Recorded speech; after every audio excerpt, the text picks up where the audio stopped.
Because you're saying, perfect, you want, since nobody's officially. Gotcha. Alan?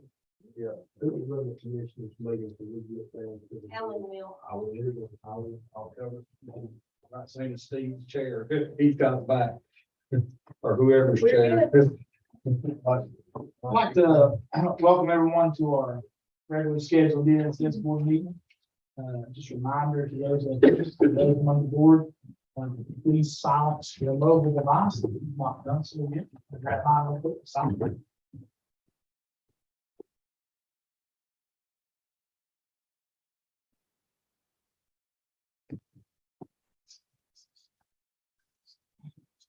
And I'll ask our county manager to lead us in the invocation. Thank you, Brandon. Dear Lord, thank you so very much for all you've given us, and Lord, for this day. Lord, I pray that you would just guide our words, guide our priorities, as we said in this meeting. Lord, help us to be mindful of things that would help our neighbors, help our folks in need. Lord, I just praise you for everything you've done, all you will do. I ask that in Jesus' name, amen. And I'll ask our newest member to lead us in the pledge of allegiance. Salute, pledge. Pledge allegiance to the flag of the United States of America, to the republic for which it stands, one nation, under God, indivisible, with liberty and justice for all.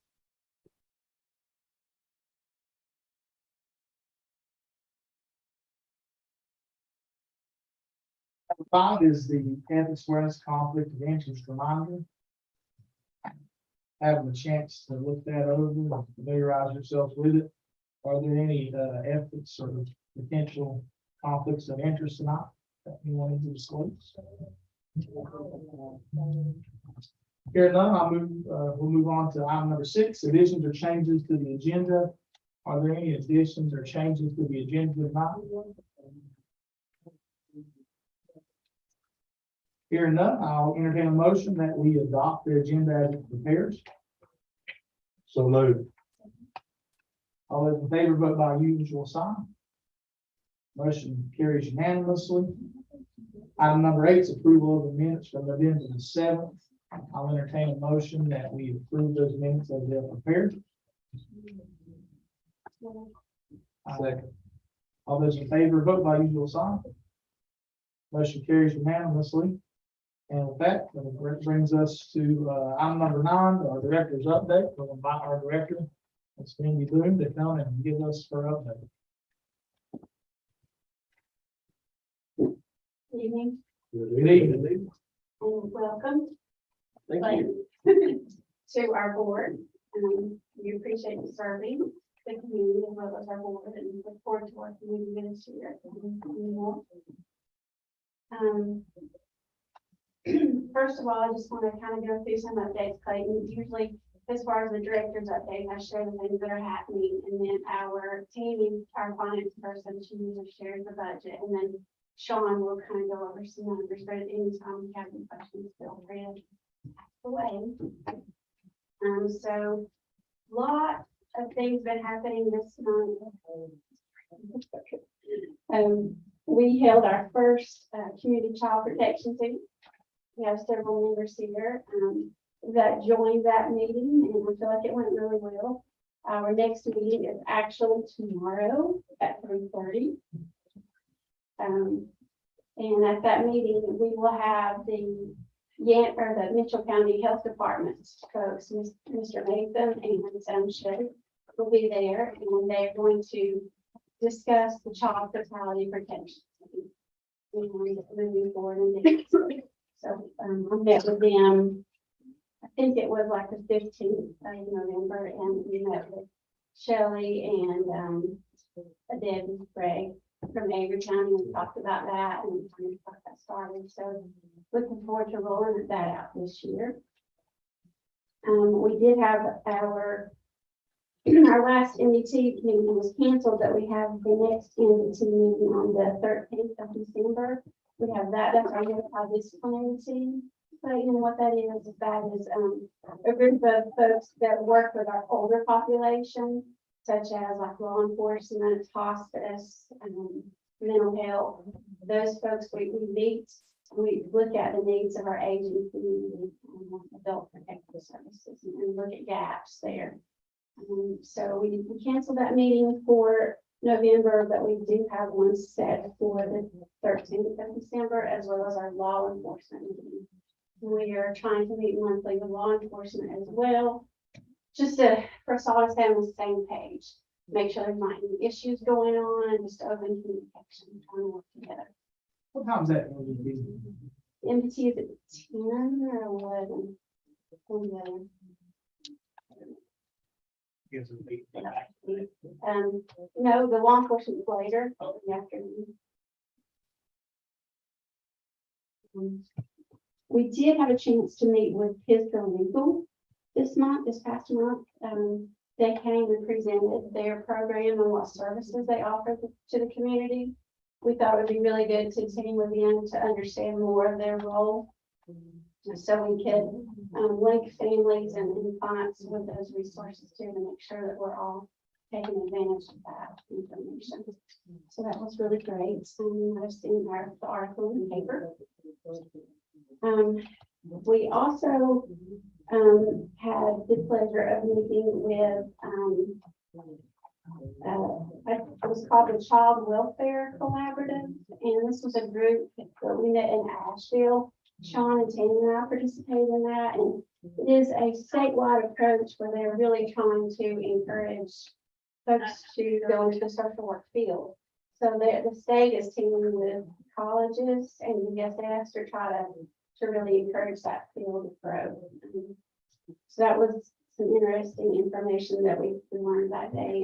And just so you know, we currently have 2 interns in the office, and I was emailed and called about an intern starting in January, actually from Syracuse. One of those interns is a former Mitchell wrestler. He's got to put it out there. Great job. One of the other exciting things I wanted to share with you is that I was contacted by Lisa Cooley, and Lisa Cooley is the state's head of child welfare. And she shared that she had been hearing good things about my leadership and the way that things are, the things that are going on in Mitchell County. She felt really good about where we were headed. And she wanted to know if we were interested in possibly partnering with the other counties around us for a pilot program. And this pilot program is called the Safe Babies Court Team. And this is working with the 0 to 3. I don't know if you're familiar with that organization. It is a national organization that really focuses on babies birth to 3 years old and their development. And, just the full range of development, but mostly right now what that ties into is the child welfare system and us taking our little ones into custody. And so this pilot program is to look at that specific age range to really facilitate like return home sooner, if possible. It's a more intensive service to really focus on the court system, the social workers, the parents, providers, all of that, really making it more intensive to try to facilitate that transition home soon. Is the idea behind that age group can be supported by like evidence that those are formative years? Oh, yeah. Like, You said the name of it was Safe Babies. Safe Babies Court. And it's a pilot with the 0 to 3. And this is a national thing that's happening across other states, but not in North Carolina. So they're looking at just starting with a few counties in North Carolina and seeing how that works. And we were chosen as a pilot county. So we're going to be hearing more about that on the 9th of December, which is this week. We have another call. Sean and I will be participating in that webinar to hear more about that and really what it involves, you know, how much more work is that going to be on social worker, you know, like what all of that is really going to involve. So I'll be keeping you posted on that, but I think it's pretty exciting that we're moving with that. And then that they are targeting that population, which is really crucial for attachment and bonding.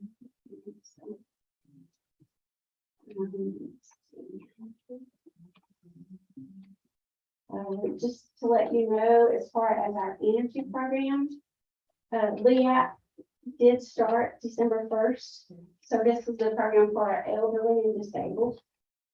And as of right now, that amount that a client would receive would be $300. But, yeah, I don't want to brag on Wendy for just a minute, cause, she won't brag on herself. But, Wendy called the state, you correct me if I'm wrong, Wendy, and, on a state call, and was talking about how that was a major concern for us, that $300 doesn't buy very much oil. It doesn't take you very far. And she said the next day there was an email from the state to all the directors, asking for feedback on what that looked like in each of their communities. So I'll let you first of all say kudos to our director for taking the initiative and bring that to the department's attention. It's not done anything yet, but I'm really hoping. But yeah, I just reached out to say, and Jennifer helped me compose the email, and we looked at amounts, and just so you know, for an average, for the price of 100 gallons for propane, you're looking at $362. For fuel, it's $5.92, and for kerosene, you're looking at a good $720. So that $300, is not. Yeah, so, and so so that email went out to all the county DSS directors to say, hey, can you please share with us what are the current costs in your county for fuel? And people were sending emails, and it was obvious that, that was not going to meet the need. And then I received an email back from Carla West, who was the head of that program. And she said, thank you for calling us to our attention. We are working on a solution to help the households. So that was the last I heard, and that was last week. I haven't heard anything yet, and I checked today with Jennifer in the NC Fast portal to see if that amount had been increased, and I just maybe didn't receive an email, but it has not. So I'll let you know. Yeah, the problem with that is, most of your folks that deliver, in order for them to come out, have to Yeah. deliver 100 gallons. So we've got this pot of money, but you Yeah. can't figure out how to use it. I think We shared that too, yeah. I know at one point in time, I believe there was some talk that there may be some more money coming in after this LEAP money. Have you heard any updates? Or did I misunderstand that incorrectly? That maybe it was either state or federal was looking to possibly. Yes, Get more. Biden did approve about, you asked me about that last week. He did allocate more money, and North Carolina got their amount, but as far as which county and how much an increase, that we really haven't. Okay. And then we're really hoping, and that was part of my second part of the email to the state, was based off of the conversation that you just shared. We were hoping that there would be an increased amount and be allotted per person, per family. We haven't heard anything yet, so hopefully. So I'll keep you posted on that. So, but for right now, the LEAP is for elderly and disabled for December. And then in January, it kind of opens up more broader population. is it still called LEAP in January? Is it? Correct.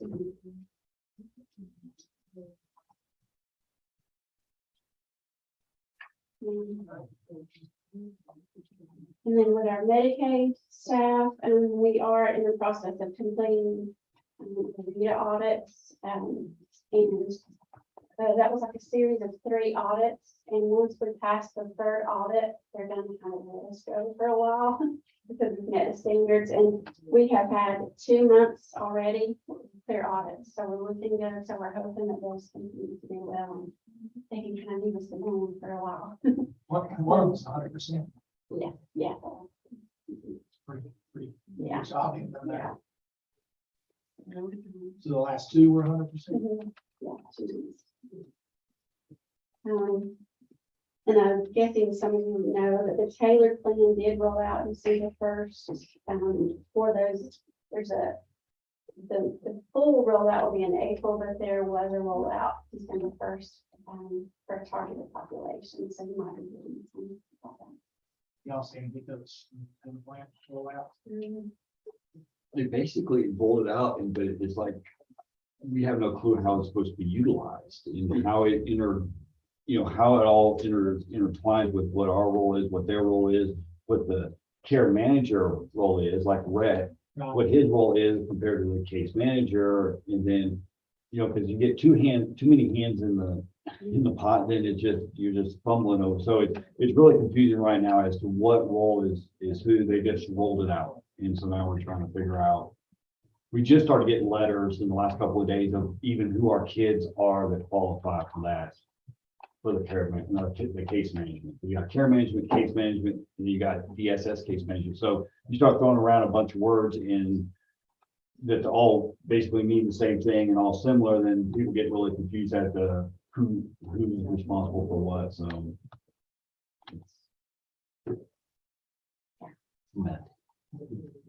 Full rollouts in April, they're out. It's the trial Yeah. rollout.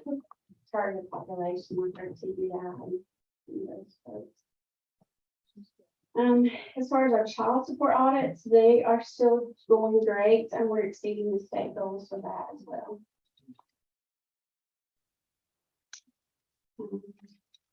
Last month when I was here, I was asking, folks if they knew of any sponsors for our children in foster care for Christmas. I just wanted to share that the community has really rallied. I mean, we have been contacted by numerous folks just saying, hey, can we sponsor some kids? I mean, we've had folks like PRP, the prison system. Inland. Yeah, I mean, yeah, they've just been coming out of the woodwork, offering to support Christmas for our kids. So we want to say thank you to the community for that. On the 29th, we did hold a foster parent training and a meal, and I want to say there was about 30, at least 30 in attendance, and that went really well. I was able to be a part of that, and the discussion in the room was just so great, and the laughter and the sharing. It was really like a close family gathering there. So I just wanted to share that. Donna did a great job. She read over foster parent bill of rights, the child bill of rights, and parent bill of rights, and just a lot of back and forth discussion of that, and it was really nice. I thought that went great. And the Forgotten Initiative also was there and provided childcare for us. And they have gone above and beyond so many times for us and our kiddos. And then I wanted to share also that on the 13th of December, we are having the Christmas party for our foster parents and foster kids. What time is that? That is at, I want to say 6 at CJ's barbecue in town again like last year.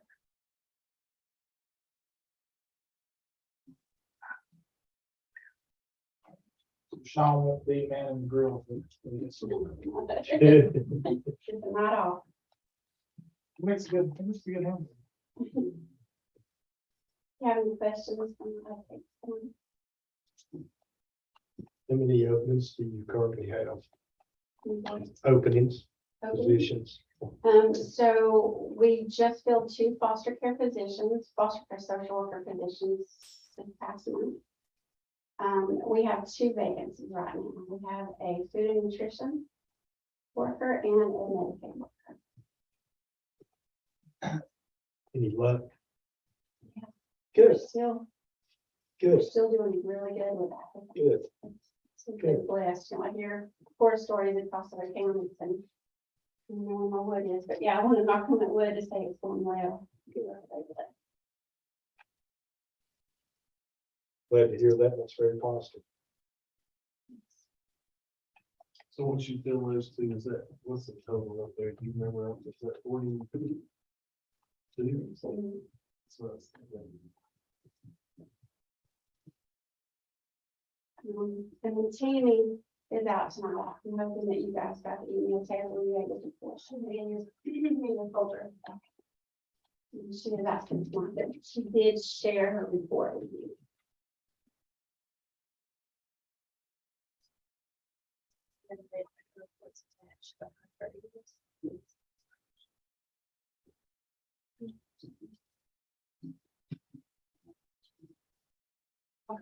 The multidisciplinary team is at 11. You had asked about that.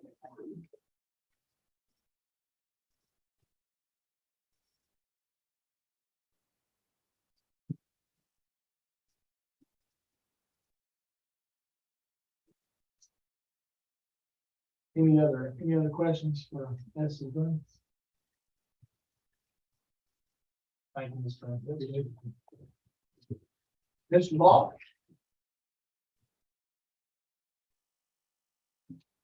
Good evening. Yep, a lot of changes over since last month. We did kind of just go over. We still have 33 kids in care right now. 2 of those are 18 and older, so you're looking at actually 31 kids in traditional foster care. We still have 7 kids free for adoption. We still have 2 kids on appeal. We're still waiting on that appeal on 2 kids. Those kids have been TPR, but we're just waiting on the appeal process to complete, and then we'll have 9. We have 4 families currently in foster care training. We did have a foster home that closed. They were one of our foster homes that adopted this past year. And so they were providing some respite, but they knew that they were kind of, since they adopted, they were going to be closing out, but instead of closing out their license at the point of adoption, they kind of just basically let it lapse. And so we did drop a foster home, but we do have four families in the licensing process. There's a typo right there where it says traditional beds 90. That should be 20. So we'll make that correction on next month's report. We had 24 calls come in, APS calls come in for alleged abuse and neglect. How 24 this past month? Yeah, in November, we had 24 calls. We screened in 12 of those, so 50%, which is, if you kind of look back at where we've been for the year, that's pretty consistent. We're screening in about 50% of all the calls that come in. I apologize for my shock. I was thinking for a second, I got confused. I was thinking it was talking about APS. So, so wow, that is a lot for APS. Yeah, that would be a lot for APS. I was looking at the APS, you said 24 calls. I thought, wow, that is a lot. Oh, I apologize, Sean. No, you do. We have currently 5 families, so we're up from 3 families from last month to 5 families this month in in-home services. So that increase there. And that's the CPS. We're looking at the APS numbers. We did have 9 calls last month. 7 of those were screened in, which is pretty consistent with what we're looking at. We're screening in almost, not 100%, but just almost 100% of all calls coming in for APS are meeting criteria for being accepted, which is a change from previous year. So that's one of the biggest things that we've seen is the calls that we're getting are calls that are resulting in significant concerns about our adult populations, and so that's where we're seeing the increase. We've also so we have 7 open cases at the end of November. We had 7 cases that were still in the assessment process for our adult population, with 5 cases being in case management services. Everything else pretty much. We did go up. We do have another case in special assistance in home. So we had another. That's a really. We wish we could serve more. We have 3 slots for that, and we can get more slots. But trying to get someone qualified because the income is real difficult. So, but we're happy that we have another one of our adults that we're able to serve in that category. We still have 13 payees. We've gone up. We have another guardianship, so we're up to 15 from 14 last month. Again, that right there is, as we've had some discussions, is our biggest concern as far as liability in the future with that bubble coming to our population. ask you to do something? Yes, sir. Just, because I feel like we're getting better, but it's hard for me to remember year over year. Could you add a column to all this, just the 2021 column with like a total for each of these things? Is this just in the Excel spreadsheet you've got that you just, is that easy to get? Let me ask that. We can probably do that. Let me work on something that I can give you something comparative to. I just like to see, I feel like we're getting better. I don't remember. I had to go dig up the reports from You want, previous to, you want last year's, or just. like, last like year's? just like a bar, just add a column out there with just 2021 and just total up across through there what those are, so you can see, just see the comparison, if that makes sense.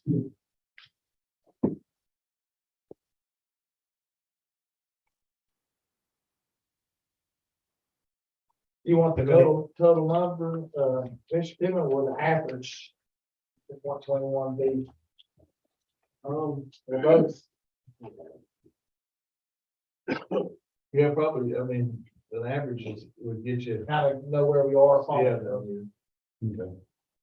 No, it's It's hard for me to remember What it stuff, but I do was feel like it's good.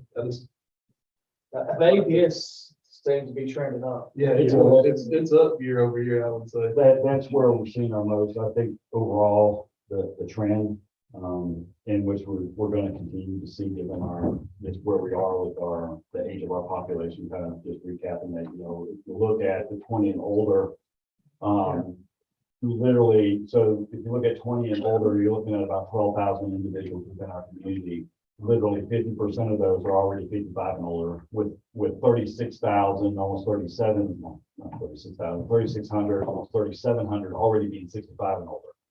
So, we're seeing a rapid aging in our community. And what we're seeing is a lot of those don't have the support system. And so that's where our biggest concern is that as that population continues to age, start running into health issues or dementia, or, just memory issues and stuff like that, or just gets to a point where they can no longer just basically care for themselves, then we have a situation, a lot of times this county, the DSS is the one that has to come in and support that. And another thing that we're running into is housing. And so like we've had one of our recent guardianships. She's been sitting in the hospital and waiting on a bed. She just got a bed. And there was, she got turned down by multiple placements, and there was only one. They interviewed her 3 times before they accepted her. And so we're running into a situation almost like on the CPS, where the beds are everybody's strapping for the same amount of beds. We got people coming in from out of state taking beds because they're doing private pay, because everybody's challenged for that. So we're getting squeezed by multiple sides on this issue. And so this person is going to have to be placed in Burke. And y'all have to drop it. And then, we're gonna have to transport her down there, get her put in there, and then we're gonna have to do our visits, which means we have work going on way to Burke. And that's something we've had, recently we've had several that we've had the only placement we can find is out of the area. Has the department offered any guidance on APS? Good luck. That's pretty much their responses, and for all intents and purposes is, that's really challenging.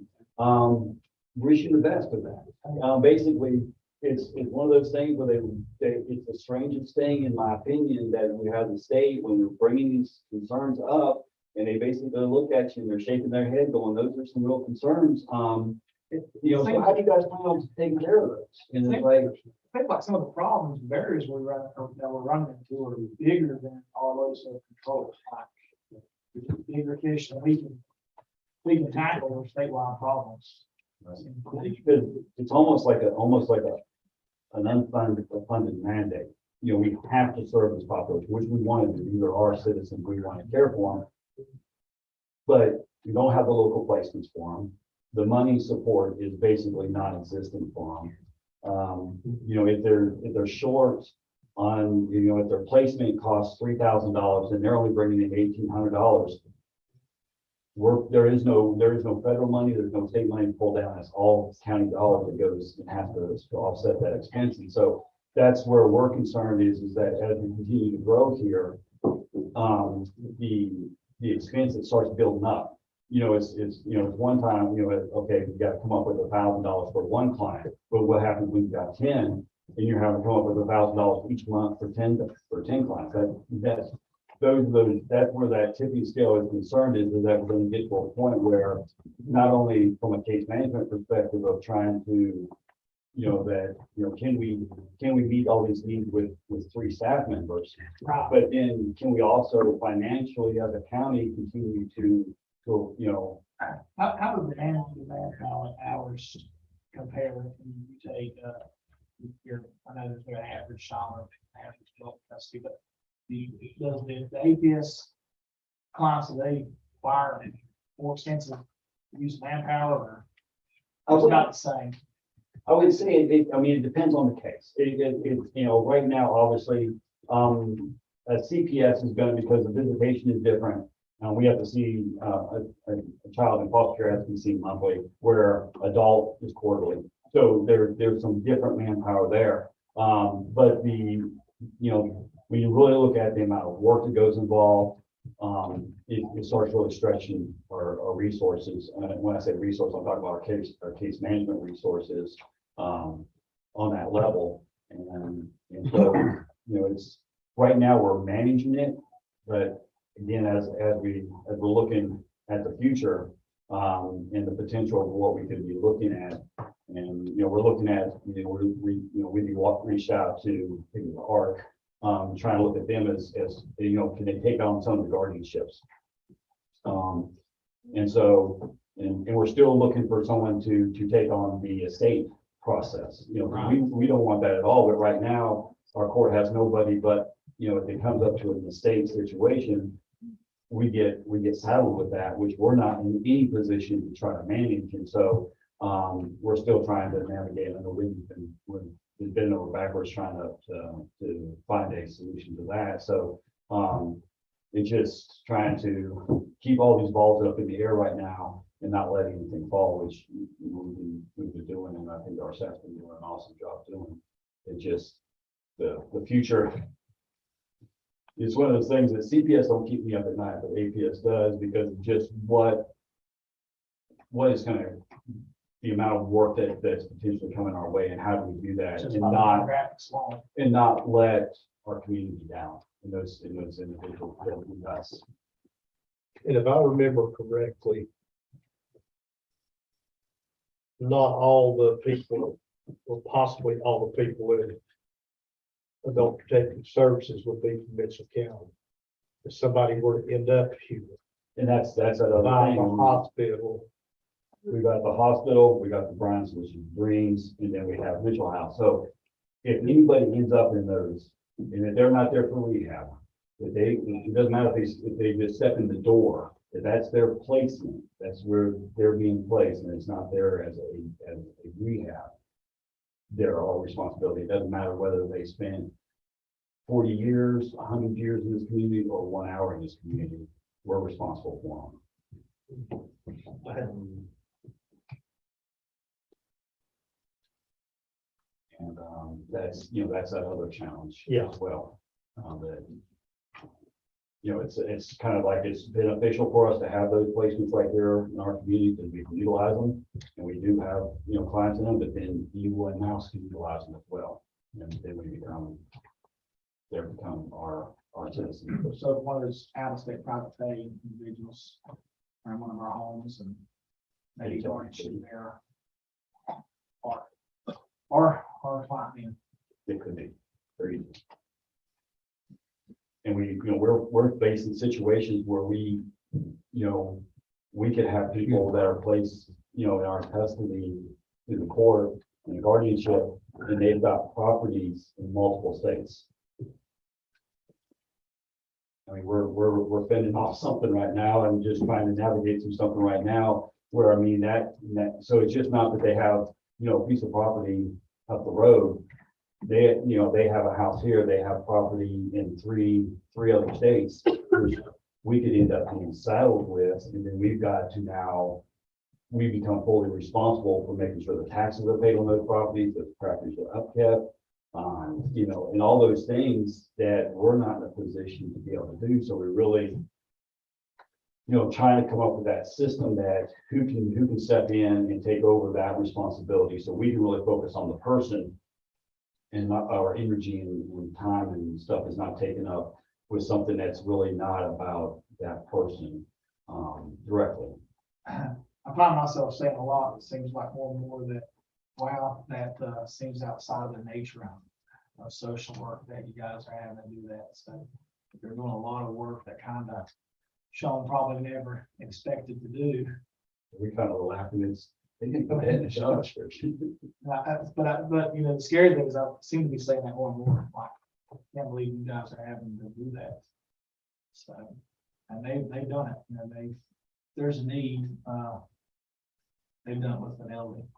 And I'll just, you know, Brandon has stepped up. I mean, him and I were moving an apartment, but one of our, Sitting apart at night. 7:30 at night, we're out there, you know, because, you know, she's our responsibility for all of her stuff has to be out of the apartment. And, you know, my staff, Wendy, was packing boxes, all our staff, you know, all of our APS staff, and Brandon came out and helped, and we, you know, took stuff to the storage shed. I mean, that's just the reality of something what we're doing. You know, we've had to find placement for our pets, go to someone's house, get their cat, make arrangements for their cat. Because that's important to them, you know, and they're literally, you know, that person's calling her work every day. How's my cat? How's my cat? You know, and the last thing you want to tell them is, well, you know, but you know, it's making those phone calls going, who can take care of this person's cat while this person's in a facility who may or may not ever be able to transition back out. And, you know, they've always made, in my opinion, they always make the compassion call, and they do to those individuals in this tough spot, how they would want to be done. So, you know, they have a lot of barriers they overcome.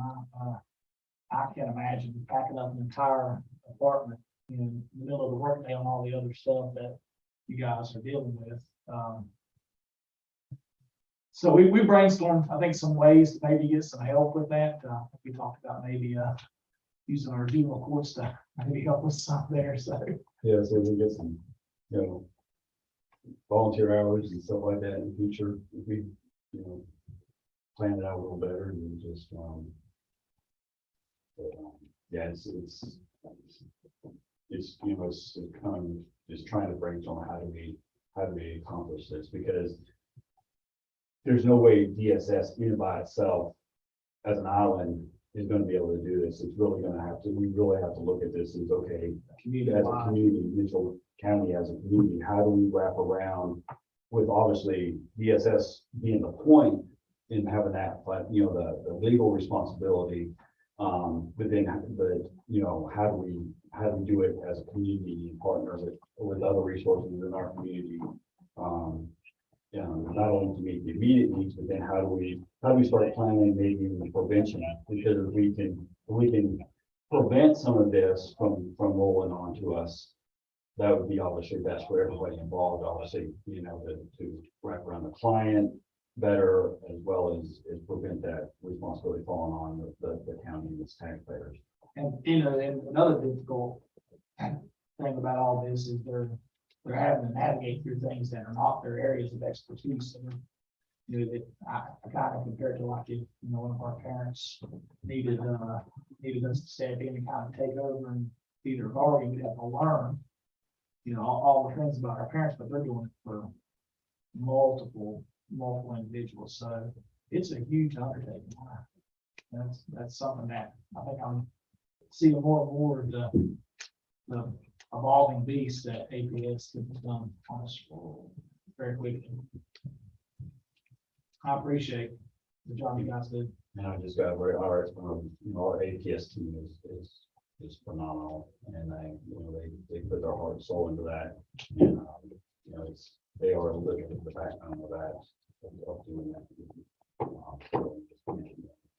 Got Shannon, Amber, and Stephanie, and they're an awesome groups. And then with Kathy coming in, she'll be transitioning in about January to help support them as well. So right now they're doing it one person down on top of everything else. So You know, they're juggling their home life and work life and sick kids. Literally, all of them had sick kids today. And they're working from home, they're texting, but they're watching their sick kids and we're covering at the, I mean, it doesn't stop. And you just juggle it the best you can and you do have an awesome team. I agree. Thank you all. Thank you, Sean.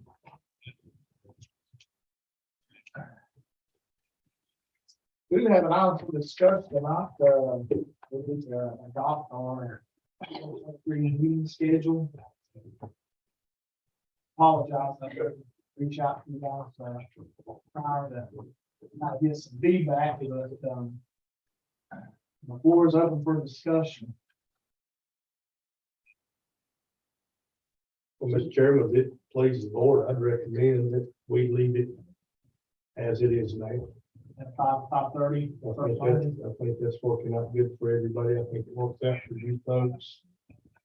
Getting that night next to the meeting, not for anybody. So that would be my recommendation to this board. Does that time Monday work for you guys? Does, I know Commissioner Masters was telling us that Monday's falling holidays, just on that. First Monday of the month at 5:30. And I think, you know, if it falls within the holidays, we've had that happen in the past, we adjust the meeting. Tuesday. It's listed on the meeting schedule that is posted that if the meeting falls on a holiday, it's the following day. I think we just make that known on the schedule that's put out. Do I hear a motion to keep it the same as, last year? I'll make that motion. Any discussion? Not what we do. I mean, would it be a problem moving to Tuesdays? I mean, not to get all your meetings on Tuesdays. And, You want to go, well, I mean, that's just a thought. Instead of having the first one on Monday, second one on Tuesday, they're all on Tuesday. I mean, kind of keeps things. These are all on Monday, these are, I think, considered short, these are always on Monday, right? The First month. First Monday of every month. And then we follow it with Third Tuesday. the commissioners, and then, but now the board, of social services board doesn't meet that. Second. The second. Or second, yeah, second. what would make it easy, right, for the time being, and, we just, I move that we keep the meeting, Same as the First commissioner. yes, at operating before the commission. And we can, look down at our calendars and make that decision. Yeah, I mean, we've done a pretty good job of getting that, but you know, there for a while, we were having some late ones, and that's why we moved it to 7, but I think it works pretty good, giving us, we're not so rushed that we'd have to. I'll move that we, hold the DSS meeting on the same night as the commissioners meeting at 5:30. The first commissioner. The first commission, thank you, sir. You get that? Yeah. Okay. Yeah, it does. That's kind of. That's kind of refer to the commissioner. This is. I would say the Monday, Yeah. that's Second. Oh, this next to the second to the motion, is there any discussion? All those vote by usual sign. Motion carried unanimously. So I need to close session tonight. Are there, board comments, Commissioner Holman? Thank y'all. A lot of eye-opening information tonight. And always with the holiday season, we start with Thanksgiving. And then it's cold. And then we come into Christmas. You know, that can be a depressing time for a lot of folks. You know, they're by themselves, they don't have enough to eat. Children are unsure of their stability. And we had Santa at late Saturday. And I didn't know this until Santa's leaving and the girls that were taking the professional pictures, one little boy had broken their heart. And he came. I assumed it was all one family, 2 little girls, little boy were all one family. And, Santa asked the little boy, what did he wanted for Christmas? He said, a home. And,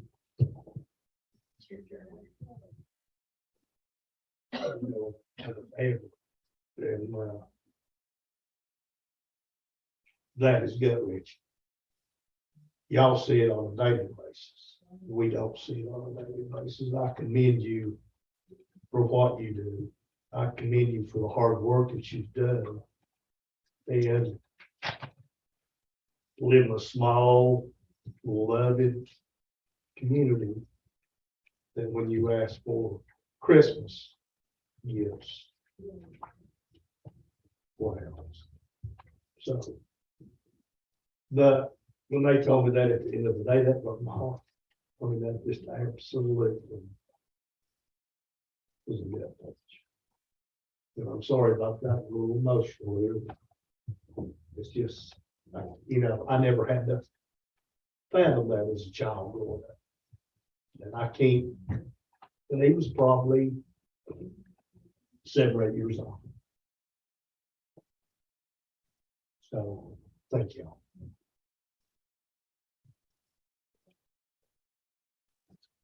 Mr. Roberts. I'd just like to say thank you all for what you do. Commissioner Harden here, it's kind of made it hard on me. Just because that, he's put a thought in my head that, that's tough to think about. I've got an 8-year-old in my house. And, just thinking of the uncertainty for a kid. It's just heartbreaking to think about. So I really do appreciate what you all do. And I look forward to working with you all over the next, how many every years this thing goes. But I do appreciate you. Say thank you as always. Appreciate everything y'all do. Mr. Mass. Yes. I'll just say, Mr. Harden talked a lot a while back about being #1 DSS in the top 5. I think, I'll go with #1 DSS in the state. I don't know if we're there yet, but we have to be getting pretty darn close. So I'm proud of you guys and the small role that we play in this organization. Thank you. Do I hear a motion to adjourn? So, Lou, Second? So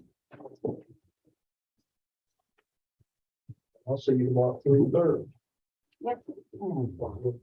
Hey, Terry, you want to talk to you all about this? Who owns the 5 acres over there? Yeah, 5 acres on a road right through there. It's all built up here. Sheriff's office and all that built up.